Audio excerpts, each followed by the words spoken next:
everyone. Today we are going to start chapter 6th of Geography of 10th Standard Manufacturing Industries.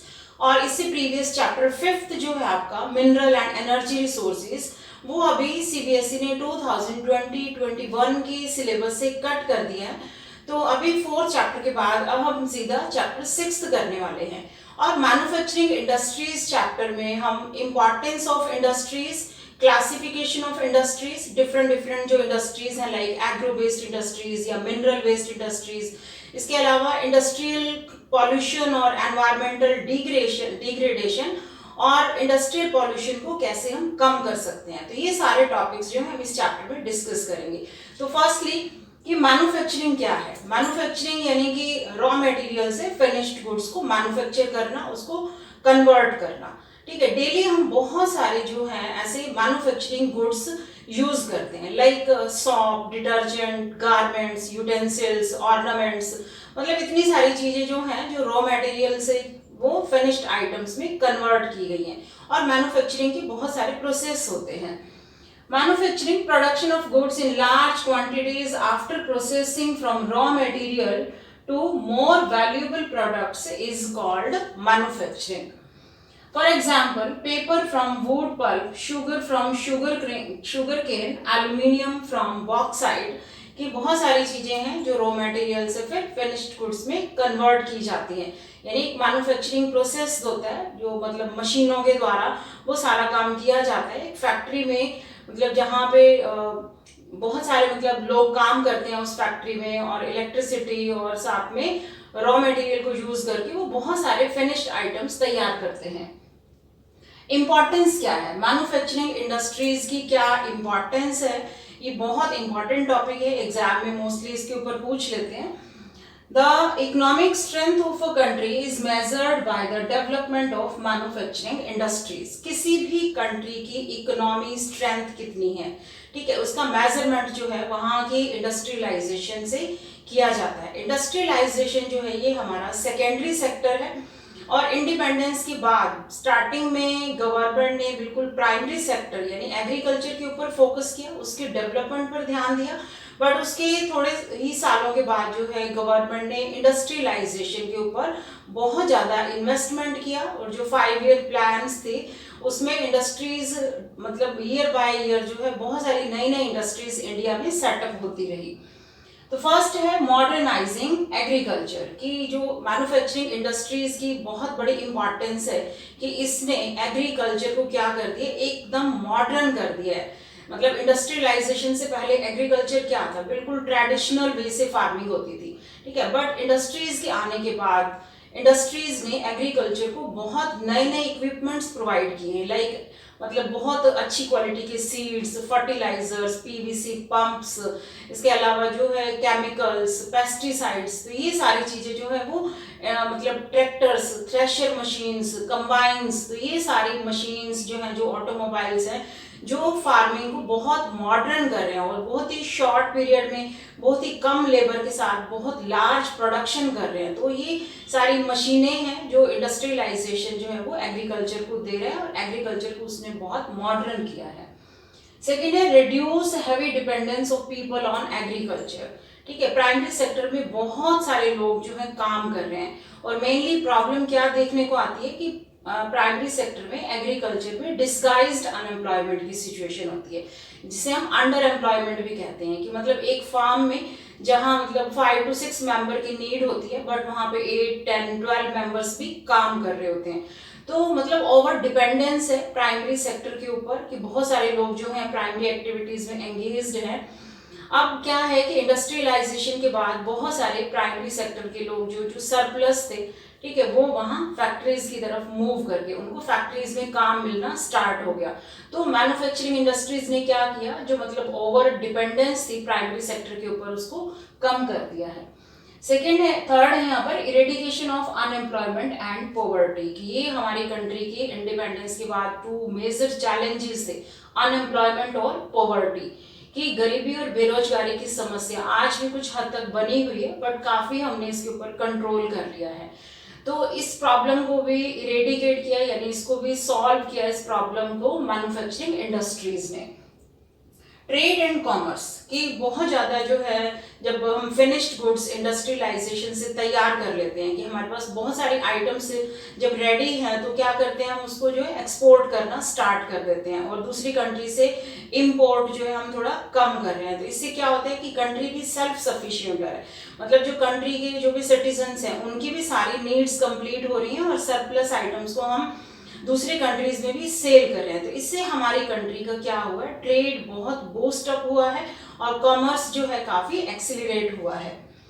Next है countries prosperity की industrialisation जो एक backbone का काम करता है, ठीक है। इंडस्ट्रियलाइजेशन की वजह से कंट्री बहुत ज्यादा प्रॉस्पर करता है, यानी बहुत विकसित होता है कि अब बहुत ही मतलब लिमिटेड सी चीजें होती हैं कि जो हाँ हम अपनी कंट्री में प्रोड्यूस नहीं कर पाते हैं, सिर्फ वही हम दूसरी कंट्री से मंगवाते हैं।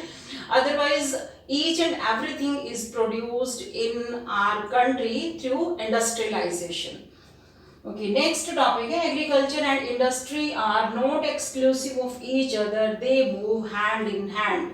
ये दोनों interdependent है, agriculture और जो इंडस्ट्रियलाइजेशन है, they move hand in hand, यानी दोनों पैरेलली मूव कर रही हैं, ठीक है। वो कैसे कि मतलब एग्रीकल्चर ने इंडस्ट्रियलाइजेशन को बहुत कुछ प्रोवाइड किया है। मैंने अभी जब आपके साथ पॉइंट डिस्कस किया कि एग्रीकल्चर को उसने बहुत मॉडर्न कर दिया है, ठीक है। तो पीवीसी पाइप्स, बहुत सारे मतलब automobiles like tractors, threshers, combine machines, pesticides, fertilizers, मतलब इतना कुछ जो है ये किसने दिया है, ये इंडस्ट्रियलाइजेशन ने एग्रीकल्चर को दिया है।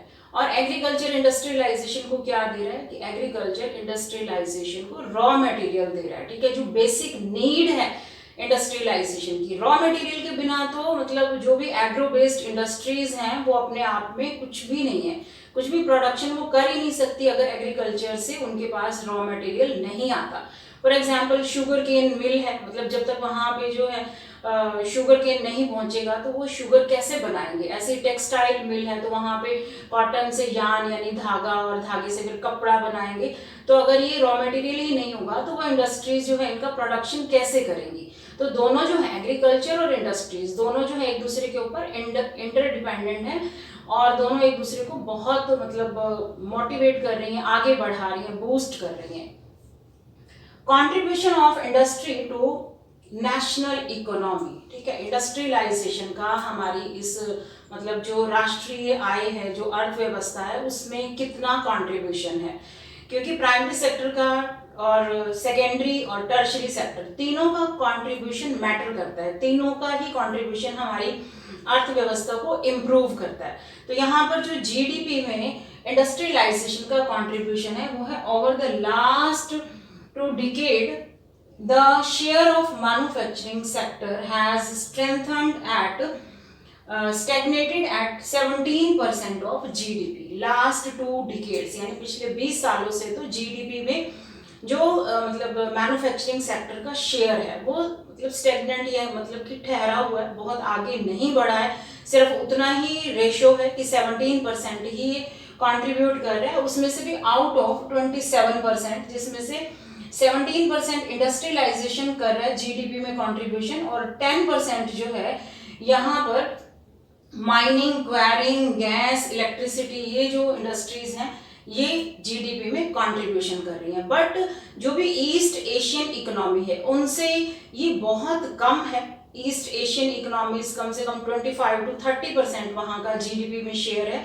तो गवर्नमेंट ने जो है अभी इसके शेयर को बढ़ाने के लिए इंडस्ट्रियलाइजेशन के ऊपर बहुत फोकस किया है, इसको मॉडर्न कर रहे हैं, बहुत एडवांस टेक्नोलॉजीज जो हैं वो दूसरे देशों से लाई जा रही है इंडस्ट्रियलाइजेशन में और इसके प्रोडक्शन की क्वालिटी को इम्प्रूव किया जा रहा है। तो इसके लिए, इस मोटिव के लिए गवर्नमेंट ने यहाँ पर the national manufacturing competitiveness council यानी NMCC ये सेटअप किया है, जो पूरे इंडस्ट्रियलाइजेशन को लुक आफ्टर करती है और इंडस्ट्रियलाइजेशन को मॉडर्न करने के लिए, ताकि हम इंटरनेशनल मार्केट में स्टैंड हो सकें और दूसरी कंट्रीज का जो भी प्रोडक्शन है उनके साथ हम अच्छा कंपटीशन कर सकें। Next is industrial location. Now where are the most of industries located, कि क्या देखा जाता है, कहीं पे भी एक फैक्ट्री लगानी है, ठीक है, तो क्या देखेंगे सबसे पहले कि नियर बाय जो है फैक्ट्रीज की जो भी रिक्वायरमेंट्स हैं वो हमें बहुत इजीली अवेलेबल हो जाए, लाइक रॉ मटेरियल की हमें नियर बाय एरिया से जो है रॉ मटेरियल मिल जाए। इसके अलावा cheap labour, water, electricity, transportation, तो ये सारी फैसिलिटीज जो है हमें इनके लिए ज़्यादा दूर तक नहीं जाना पड़े, नियर बाय एरिया में मिलेंगी, तो उसकी कॉस्ट जो है वो काफ़ी कम होगी, जिससे हम अपने प्रोडक्शन को बढ़ा पाएंगे और बहुत ज़्यादा प्रॉफिट अर्न कर पाएंगे। तो कोई भी जब फैक्ट्री कहीं लगाता है तो क्या क्या देखता है वहाँ पर? Availability of raw material, labour भी वो कहते हैं कि स्किल्ड, अनस्किल्ड लेबर, और बहुत चीप में, मतलब कम सैलरी में हमें वहाँ पे फैक्ट्रीज में लेबर मिल जाए। एंड पावर, मार्केट भी बहुत अच्छी होगी जहाँ पे वो फिनिश्ड आइटम्स को बहुत इजीली ट्रांसपोर्टेशन के थ्रू उस मार्केट में भेजा जा सके। नाउ एग्लोमेरेशन इकोनॉमीज, उससे पहले ये टॉपिक है कि industrialisation and urbanisation go hand in hand, कि जैसे पहले बात की हमने एग्रीकल्चर और industry, that move hand in hand, ऐसे ही urbanisation and industrialisation also move hand in hand. कहीं पे भी आप जब सुनते हो कि देखो एक इंडस्ट्री लगती है, ठीक है, एक फैक्ट्री लगाई जाती है, धीरे धीरे धीरे वहां पर और बहुत सारी फैक्ट्रीज लगनी स्टार्ट हो जाती है, मेनली रूरल एरियाज में या सेमी रूरल एरियाज में, मतलब एक सिटी से थोड़ा दूर जो एरिया है, उसके बाद जो है वहाँ धीरे धीरे वो एरिया जो है थोड़े टाइम के बाद एक अर्बन एरिया में कन्वर्ट हो जाता है।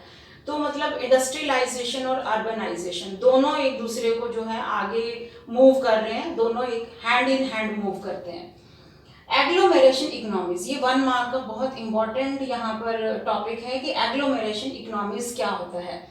Many industries tend to come together to make use of advantages offered by urban centres, कि अर्बन सेंटर्स जो भी उनको फैसिलिटीज दे रहे हैं, like banking, insurance, market, transportation, communication, मतलब कोई भी फैक्ट्री है, इंडस्ट्री है, तो उसको इन सारी चीज़ों की ज़रूरत पड़ेगी, बट ये सारा जो है फैसिलिटीज उसको कहाँ मिल रही है? नियर बाय एक जो अर्बन एरिया लोकेट है वहाँ पर, वहाँ से उसको मिल रही हैं।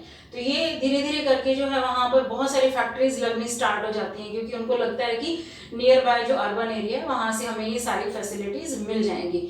तो उसको कहते हैं हम एग्लोमेरेशन इकोनॉमिक्स, यानी सारी फैक्ट्रीज जो है अपनी कहीं ना कहीं सेविंग्स कर रही हैं, बचत कर रही हैं, कि बहुत दूर तक किसी और बहुत दूर वाले सिटी में उन्हें नहीं जाना पड़ता, कुछ बैंकिंग के लिए या इंश्योरेंस के लिए, ट्रांसपोर्टेशन के लिए, बहुत नियर बाय एरिया, या होता है कि थोड़े ही समय के बाद जहाँ पर बहुत सारी फैक्ट्रीज लगी वो एरिया खुद ही एक अर्बन एरिया में कन्वर्ट हो जाता है, कि धीरे धीरे वहाँ पर बैंक बनने स्टार्ट हो जाते हैं, मार्केट डेवलप हो जाती है, वहाँ पे ट्रांसपोर्टेशन के साधन डेवलप हो जाते हैं। तो मतलब कि एग्लोमेरेशन इकोनॉमिक्स का मतलब होता है कि सारी फैक्ट्रीज जो हैं कहीं ना कहीं अपनी जो है कॉस्ट बचा रही हैं, अपने खर्चे को बचा रही हैं, ताकि वो ज़्यादा प्रॉफिट अर्न कर सके। This way industrialisation and urbanisation move hand in hand, यानी इंडस्ट्रीज जो हैं वो अर्बन एरिया की सारी ज़रूरतें पूरी कर रही हैं, वहाँ के कस्टमर्स को सारे प्रोडक्ट मशीनों से तैयार करके पहुँचा रही हैं, और जो अर्बन एरिया है वो इंडस्ट्रीज को मार्केट दे रहा है, साथ में और बहुत सारी फैसिलिटीज दे रहे हैं, लाइक वहाँ पे बैंकिंग की, इंश्योरेंस की, या फिर ट्रांसपोर्टेशन की, कम्युनिकेशन की। Now next topic is classification of industries, कि on what basis industries can be classified. First है on the basis of raw material, कि रॉ मटेरियल के बेस पे इंडस्ट्रियलाइजेशन का क्लासिफिकेशन होता है। एक है यहाँ पर एग्रो बेस्ड इंडस्ट्रीज, दूसरी है mineral based industries. Agro based industries ये वो इंडस्ट्रीज हैं जिनका रॉ मटेरियल मतलब एग्रीकल्चर सेक्टर से आता है, कि खेतों से उनका रॉ मटेरियल फैक्ट्रीज में पहुंच रहा है, like cotton, jute, sugar, T, कि मतलब यहाँ पर कॉटन जो है वो कहाँ पे प्रोड्यूस होगी? वो फार्म्स में, खेतों में, और वहाँ से वो इंडस्ट्रीज में जाएगी। ऐसे ही शुगर केन जो है वो मतलब एग्रीकल्चर के द्वारा उसका प्रोडक्शन किया जाएगा, फिर वो इंडस्ट्रीज में जाएगा और उससे शुगर बनेगी। और मिनरल बेस्ड इंडस्ट्रीज यानी वो इंडस्ट्रीज हैं जिनका रॉ मटेरियल कोई एक मिनरल है, मिनरल लाइक कोई भी आयरन एंड स्टील या एल्यूमिनियम, बॉक्साइट, कॉपर, ठीक है। तो एल्यूमिनियम, आयरन एंड स्टील ये सारी मिनरल बेस्ड इंडस्ट्रीज में आती है। सेकेंड क्लासिफिकेशन है on the basis of role. Role में यहाँ पर आएगा, एक है बेसिक और दूसरी है कंज्यूमर इंडस्ट्रीज। बेसिक इंडस्ट्रीज वो इंडस्ट्रीज हैं मतलब जो मटेरियल, जिनके द्वारा जो मटेरियल बनाया गया है वो डायरेक्ट कस्टमर यूज नहीं करते, लाइक आयरन और जो है अपने आप में मतलब एक और की फॉर्म में मिलता है, फिर उसे जो है स्मेल्ट करके उससे बहुत सारी चीजें मतलब उससे स्टील और आयरन एक्सट्रैक्ट करके फिर उसकी पाइप्स वगैरह बनाई जाती है, यानी कि वो आयरन स्मेल्टिंग अपने आप में एक इंडस्ट्री है, फिर आयरन को स्मेल्ट करके वो दूसरी जगह पर भेजेंगे और वहां पे उसकी कोई पाइप्स या कुछ और टूल्स वगैरह बनाए जाएंगे। तो मतलब बेसिक वो आइटम्स तैयार करेगा जो हम डायरेक्ट कस्टमर को यूज नहीं करते, कि वो आयरन और से स्मेल्ट करके आयरन को वो जहाँ पे कोई पाइप वाली फैक्ट्री है या टूल्स की फैक्ट्री है या बर्तन बनाए जाते हैं वो वाली फैक्ट्री है, वहां पे आयरन और स्टील पहुंचेगा और फिर उनसे कुछ फिनिश्ड गुड्स तैयार होगी। दूसरी है यहाँ पर कंज्यूमर इंडस्ट्रीज। कंज्यूमर इंडस्ट्रीज मतलब नेम से ही पता चल रहा है कि वो इंडस्ट्रीज ऐसे प्रोडक्ट्स बनाती हैं जो डायरेक्ट कस्टमर के पास पहुंचता है और कस्टमर्स उन्हें यूज करते हैं, कंज्यूम करते हैं, like soap, detergent, toothpaste, fan, AC, automobiles, ये सारी चीजें जो है कस्टमर के पास पहुंची और वो उनको डायरेक्टली यूज कर रहे हैं। नेक्स्ट है on the basis of capital investment. Capital मतलब पूंजी, इन्वेस्टमेंट कितनी उसमें लागत है, कोई भी एक फैक्ट्री लगाएंगे उसमें कितनी इन्वेस्टमेंट की नीड है। फर्स्ट है यहाँ पर स्मॉल स्केल इंडस्ट्री, सेकंड है large scale industry.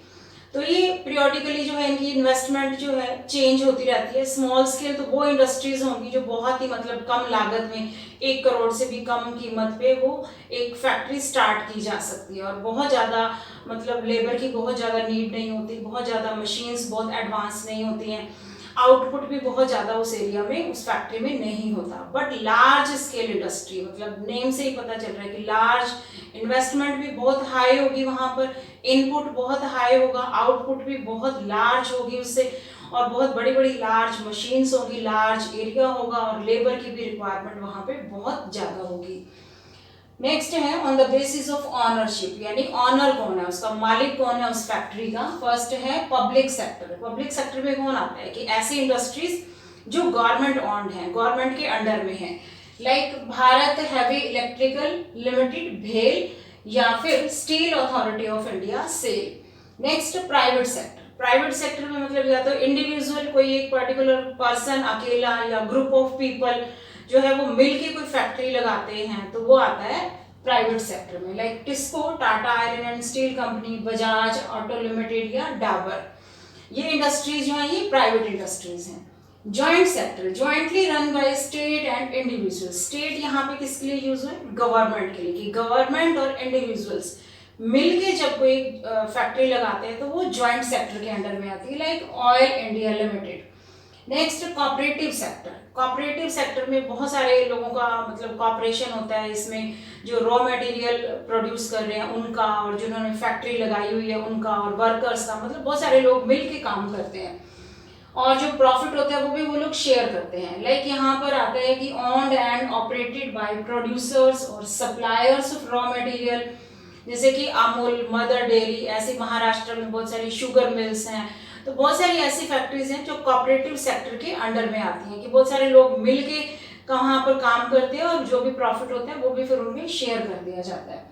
Based on bulk and weight, कि वो कितना हैवी है, ठीक है, हैवी है या बहुत लाइट है, उसका वेट कितना है, तो रॉ मटेरियल का भी और फिनिश्ड गुड का भी। फर्स्ट है हैवी इंडस्ट्री, जैसे आयरन एंड स्टील, ठीक है, एज ए रॉ मटेरियल भी आयरन एंड स्टील बहुत हैवी होगा और जो इससे प्रोड्यूस किया जाएगा, जो चीजें बनाई जाएंगी वो भी हैवी होंगी, लाइट में नहीं आएगा वो। सेकेंड है लाइट इंडस्ट्रीज, बहुत लाइट वेट होगा, जो रॉ मटेरियल यूज हो रहा है वो भी लाइट वेट है और जो प्रोडक्शन हो रहा है वो भी वहाँ पे लाइट वेट है, इससे इलेक्ट्रिकल इंडस्ट्रीज। ओके, तो ये था हमारा यहाँ पर क्लासिफिकेशन ऑफ इंडस्ट्रीज। तो आज का ये टॉपिक जो है यही हम कंप्लीट करते हैं, तो मिलते हैं नेक्स्ट वीडियो में नेक्स्ट टॉपिक के साथ। तब तक के लिए goodbye and take care.